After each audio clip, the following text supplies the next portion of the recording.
Assalamualaikum warahmatullahi wabarakatuh. Sahabat beriman, semua yang telah dilakukan di dunia adalah hal yang akan kita pertanggungjawabkan di hari akhir nanti. Kalau melakukan banyak amal baik, kita akan masuk surga. Namun, jika tidak, nerakalah balasannya.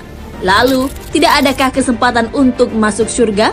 Siapakah yang bisa menolong kita? Mengapa orang tersebut mau menolong manusia yang lain? Simak ulasannya dalam video di channel Islam Populer ini. Tapi sebelum lanjut, jangan lupa klik subscribe, like, dan lonceng notifikasi untuk mendukung channel ini agar terus menyiarkan syiar Islam.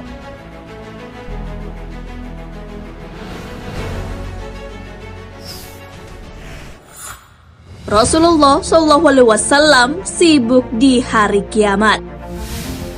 Pada saat manusia mementingkan dirinya sendiri di hari kiamat, ada seseorang yang sibuk mencari umatnya ke sana kemari. Siapakah dia?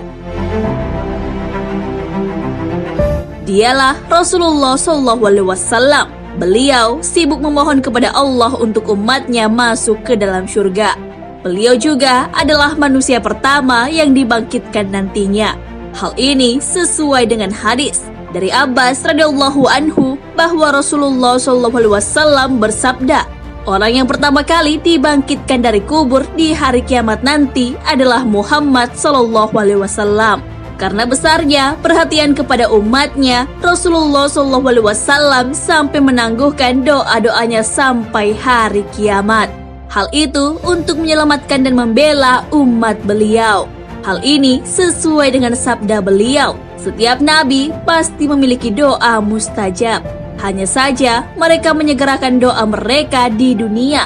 Namun aku menunda doa itu demi menolong umatku pada hari kiamat. Insya Allah doa itu akan terwujud.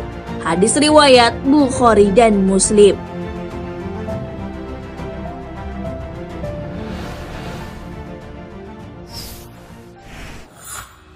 Rasulullah SAW memberi syafaat untuk menyelamatkan umatnya. Beliau ditawari masuk surga dan syafaat. Namun, tahukah kamu apa yang dipilih Rasulullah? Beliau memilih syafaat karena ingin membela lebih banyak umatnya. Hal ini sudah disebutkan dalam hadis beliau. Aku beri pilihan antara syafaat dengan masuknya separuh umatku ke surga. Namun, aku memilih syafaat, sebab syafaat lebih menyeluruh dan lebih banyak. Mungkin saja kalian mengira syafaatku hanya untuk orang-orang bertakwa. Tidak, tetapi juga untuk orang-orang yang berdosa. Hadis riwayat Tirmizi. Syafaat Rasulullah tak hanya berlaku bagi orang bertakwa, namun juga untuk hamba yang berlumuran dosa, termasuk pelaku dosa besar. Namun, bukan berarti umatnya bebas melakukan maksiat.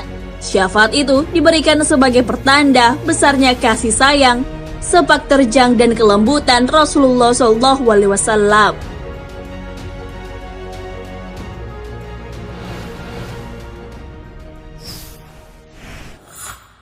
Orang yang ditarik dari neraka. Saat hari kiamat, Rasulullah SAW selalu menanyakan keberadaan umatnya pada malaikat Jibril.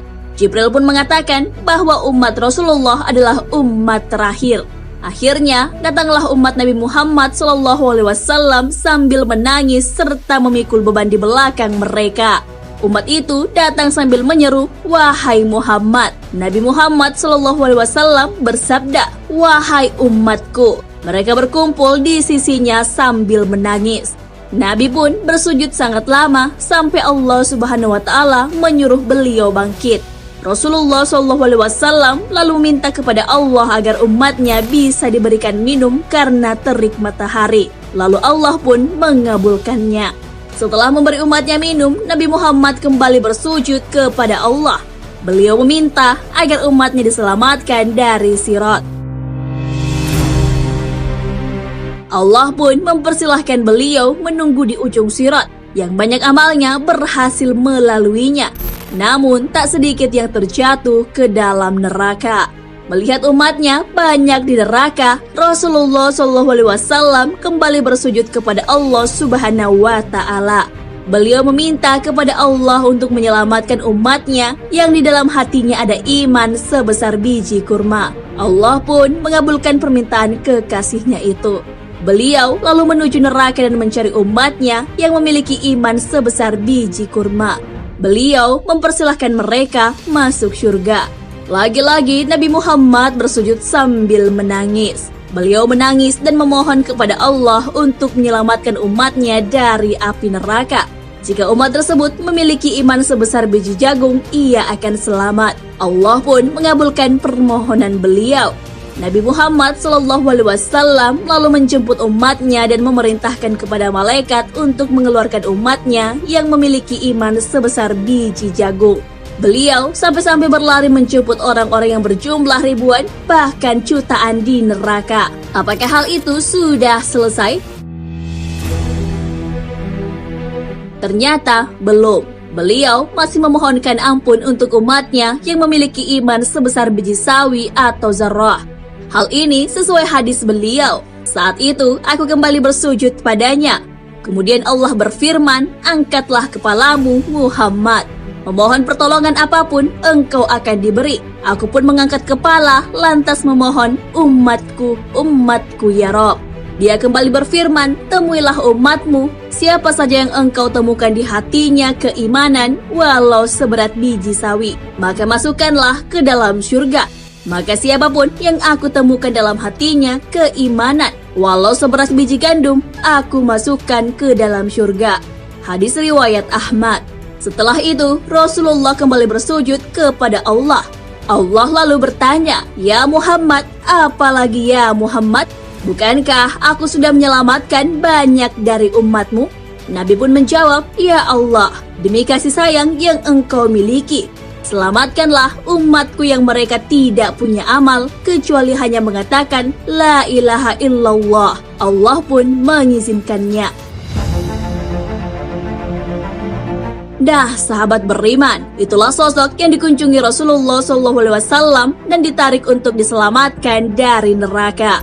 Nabi Muhammad SAW bahkan memberi syafaat untuk umatnya yang berlumuran dosa sekalipun. Syafaat itulah yang digunakan beliau untuk menyelamatkan umatnya dari dahsyatnya siksa neraka. Adakah yang bisa melakukan hal itu selain Rasulullah? Tentu saja jawabannya tidak. Hanya kekasih Allah bernama Nabi Muhammad SAW yang bisa. Siapapun yang meminta syafaat, beliau akan memberinya. Hal ini sesuai hadis. Barang siapa yang memohon kepadaku al-wasilah, maka pasti mendapatkan syafaat dariku. Hadis riwayat Muslim. Wallahu a'lam bissawab. Sahabat beriman, jangan lupa berbagi informasi dengan share video ini, karena sebaik-baik manusia adalah yang paling bermanfaat bagi manusia. Wassalamualaikum warahmatullahi wabarakatuh.